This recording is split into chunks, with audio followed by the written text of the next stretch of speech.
BVC engineering college bus దూసుకెళ్లింది. ఉప్పలగుప్తం మండలం సరిపల్లి వద్ద ఈ ఘటన జరిగింది. ప్రమాద సమయంలో విద్యార్థులు బస్సులోనే ఉన్నారు.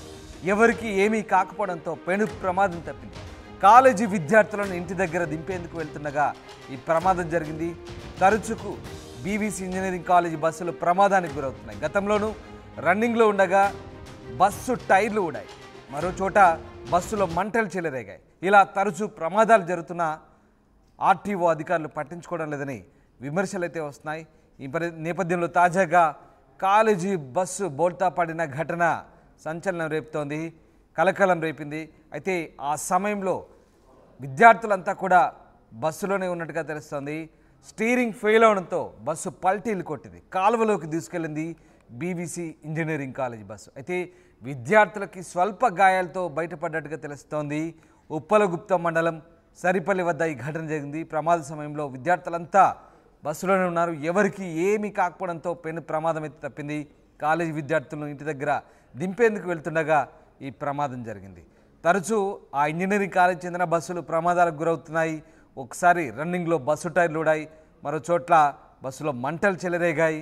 ఇన్ని జరుగుతున్నా, తరచూ ప్రమాదాలు జరుగుతున్నా ఆర్టీఓ అధికారులు మాత్రం ఈ బస్సుల ఫిట్నెస్ సంబంధించి కానీ బస్సుల బాగోగుల గురించి కానీ ఎప్పుడూ పట్టించుకోవడం లేదనే విమర్శలు వెల్లువెత్తున్న నేపథ్యంలో తాజాగా జరిగిన ఈ ఘటన మరొకసారి ఆర్టీఓ అధికారుల నిర్లక్ష్యాన్ని బయటపెడుతుంది. ఎస్ ప్రకాష్ జైన్ అవుతున్నారు. ప్రకాష్, ఒకసారిగా కాలేజీ బస్సు బోల్తా పడింది, మరి విద్యార్థులకు ఎవరికి ఏం కాలేదా? లక్కీగా అందరూ బయటపడ్డట్లేనా? రామదాస్, ప్రధానంగా ఏదైతే అంబేద్కర్ కోనసీమలో జరిగిన బస్సు ప్రమాదంలో విద్యార్థులందరూ కూడా స్వల్ప గాయాలతో బయటపడడంతో అందరూ కూడా ఊపిరిపీల్చుకున్నారు. ప్రధానంగా చూసుకుంటే ఈ రోజు సాయంకాలం సమయంలో అలాగే కాలేజీ అయిన తర్వాత విద్యార్థులందరినీ కూడా ఆ యొక్క ఇళ్ళకైతే దింపే సమయంలోనే ప్రధానంగా చూసుకుంటే ఏదైతే ఉప్పలగుప్తం మండలం సరిపల్లి వద్ద కాలువలో ఒక్కసారిగా స్టీరింగ్ ఒక్కసారిగా దాని ఫెయిల్యూర్ అవడంతో పాటు అలాగే వెంటనే పక్కన ఉన్నటువంటి కాలువలోకి బస్సు అతి వేగం స్లోగా వస్తున్నప్పుడు ఎదురుగా ప్రధానంగా అక్కడ తప్పించబోయి ఒక్కసారిగా కాలువలోకి దూసుకెళ్లిన పరిస్థితి అయితే ప్రధానంగా ఉందని చెప్పాలి.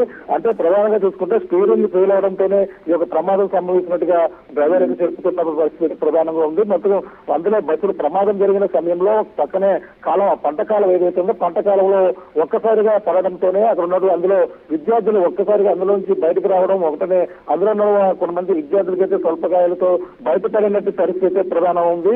అంటే ఇదే ఏదైతే మనకి ప్రధానంగా చూసుకుంటే అదే బీవీసీ అంటే ఈ యొక్క ఇంజనీరింగ్ కళాశాల అయితే గతంలో ఎన్నోసార్లు ఏ బస్సులు అయితే ప్రమాదాలు గురవి గతంలో ఒకసారి కూడా టైర్లు ఊడి అక్కడ ఉన్నటువంటి బస్సు ప్రమాదం ఒకసారి సంబంధించినటువంటి పరిస్థితి ఒకసారి ఉంటే గతంలో కూడా మంటలు జరిగిన పరిస్థితి ఉంది. అంటే బస్సులు కాలేజీ బస్సులు కావచ్చు వెంటనే కూడా ఫిట్నెస్ పూర్తిగా ఉండాలి, అన్ని కూడా పూర్తి స్థాయిలో చెకింగ్ చేసిన తర్వాతే బస్సులకు అయితే అనుమతి ఇవ్వాలి. కానీ ఇటువంటి బస్సులను ఏ విధంగా తిప్పుతున్నారంటూ గతంలో కూడా విమర్శలు వచ్చాయి. కానీ ఇప్పుడు ఈ ప్రమాదానికి గురైన నేపథ్యంలోనే ఈ యొక్క మళ్ళీ మరొకసారి ఈ యొక్క బస్సులపై ఫిట్నెస్ పై కూడా ఈ విధంగా అనుమానాలు అయితే వ్యక్తమవుతున్న పరిస్థితి ప్రధానంగా చెప్పాలి. ఈ రోజు మొత్తం పక్కన వర్షాలు కురుస్తున్నాయి, వరద పోటెక్కే అవకాశం ఉందని విద్యా సంస్థలు కూడా జిల్లా కలెక్టర్ కూడా సెలవులు ఇచ్చారు. కానీ ఈ యొక్క సెలవుల సమయంలో కూడా అంటే కాలేజీ విద్యార్థులకి సెలవు ప్రకటించడంతో ఈ రోజు కాలేజీ తీసుకున్నటువంటి పరిస్థితి ఉంది. ఒక పక్కన వర్షం పడడంతో పాటు రోడ్లు కూడా అధ్వానంగా ఉండడంతో కూడా ఈ ప్రమాదం సంభవించిందని మనం ప్రధానంగా చెప్పొచ్చు. ఏదేమైనా స్వల్ప గాయాలతో విద్యార్థులందరూ కూడా బయటపడడంతో అందరూ కూడా ఊపిరి పీల్చుకున్న పరిస్థితి ప్రధానంగా ఉందని చెప్పాలి. Right, yes, thank you Prakash. వరుసగా వర్షాలు కురుస్తుండడంతో రోడ్లు కూడా పూర్తిగా అధ్వానంగా తయారైన పరిస్థితి. దీంతో ప్రమాదాలు తరచూ జరుగుతున్నాయి, రోడ్డు ప్రమాదాలు జరుగుతున్నాయి. తాజాగా కోనసీమ జిల్లాలో స్టీరింగ్ ఫెయిల్ అవడంతో బస్సు పల్టీలు కొట్టింది, కాలువలోకి దూసుకెళ్ళింది. దానికి సంబంధించిన దృశ్యాలే మీరు చూస్తున్నారు. బీవీసీ ఇంజనీరింగ్ కాలేజ్ బస్ అది. ఉప్పలగుప్త మండలం సరిపల్లి వద్ద ఈ ఘటన జరిగింది. ప్రమాద సమయంలో విద్యార్థులంతా ఆ బస్సులోనే ఉన్నారు. ఎవరికి ఏం కాకపోవడంతో పెను ప్రమాదం తప్పింది. అయితే ఇదంతా ఒక ఎత్తు, కానీ ఆ ఇంజనీరింగ్ కళాశాలకు చెందిన బస్సుల ఫిట్నెస్ సంబంధించి ఆర్టీఓ అధికారులు అస్సలు పట్టించుకోవడం లేదనే ఆరోపణలు అయితే వస్తున్నాయి. గతంలో ఒకసారి మంటలు చెలరేగాయి, మరొకసారి ఇతరత్ర కారణాల వల్ల బస్సు ప్రమాదం జరిగిన పరిస్థితి. ఇన్ని ప్రమాదాలు జరిగినా ఆర్టీఓ అధికారులు పట్టించుకోకపోవడంతో విమర్శలు అయితే వెల్లువెత్తున్నాయి. రన్నింగ్లో ఉండగా అప్పట్లో బస్సు టైర్ ఊడింది, అలాగే మంటలు చెలరేగాయి. తరచూ ఇట్లాంటి ప్రమాదాలు జరుగుతున్నాయంటూ ఫిర్యాదులు ఇచ్చినప్పటికీ కూడా ఆర్టీఓ అధికారులు పట్టించుకోకపోవడం, వాటి ఫిట్నెస్ను చెక్ చేయకపోవడంతో ఇలా ప్రమాదాల బారిన గురవుతున్నట్టుగా తెలుస్తుంది. మొత్తం మీద అధికారుల నిర్లక్ష్య వైఖరిపై కూడా విమర్శలు వెల్లువెత్తున్నాయి. ఆర్టీఓ అధికారులు ఇప్పటికైనా స్పందించి ఇట్లాంటి ఫిట్నెస్ లేని బస్సుల విషయంలో, అలాగే విద్యార్థుల స్కూల్ బస్సుల విషయంలో కూడా స్థానికంగా చర్యలు తీసుకోవాలని విజ్ఞప్తులు అయితే వస్తున్నాయి.